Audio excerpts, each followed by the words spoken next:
People see some of those things that we say in front of large crowds, but they don't realize some of the personal sacrifices that get us to where we are. I'm originally from Orange County, California. My parents are immigrants from Korea. They've only been here about 40 years. My dad is a Southern Baptist minister, and my mom is a nurse in the maternity ward at our local hospital. That means she loves babies. That means she would love more than anything that I have a dozen Korean grandbabies for her. But, when I came out of the closet to them just earlier on this year, a lot of people told me that I shouldn't do that. A lot of people told me, why don't you just stay silent? Why don't you just be quiet and lie about it? Well, when I came back from Iraq, I finally understood what love was when I started a relationship, my very first one. And I didn't want to lie about that anymore. Who knows what tomorrow will bring?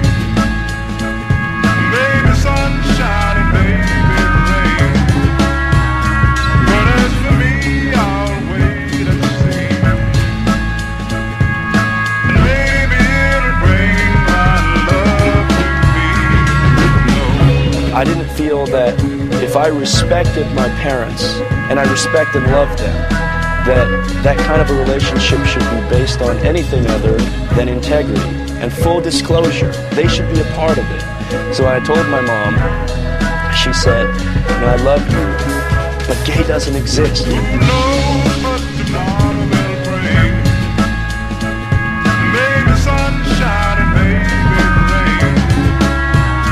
But as for me, I'll wait and see. And maybe it'll bring my love to me.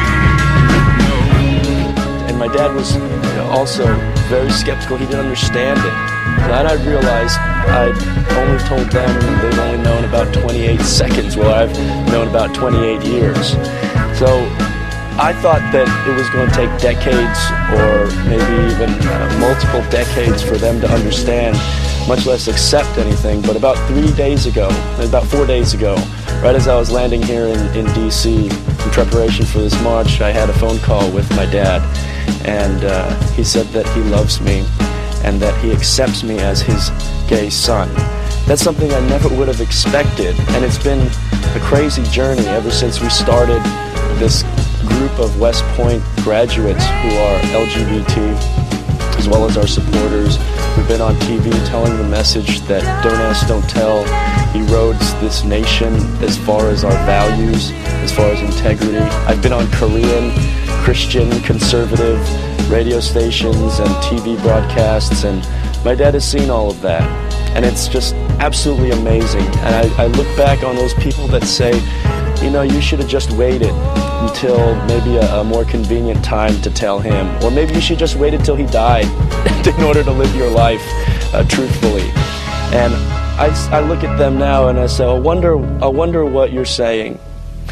If I would have waited for that long, for a right time, would my parents, would they be accepting at this moment? I will tell everybody else, now is not the time to wait.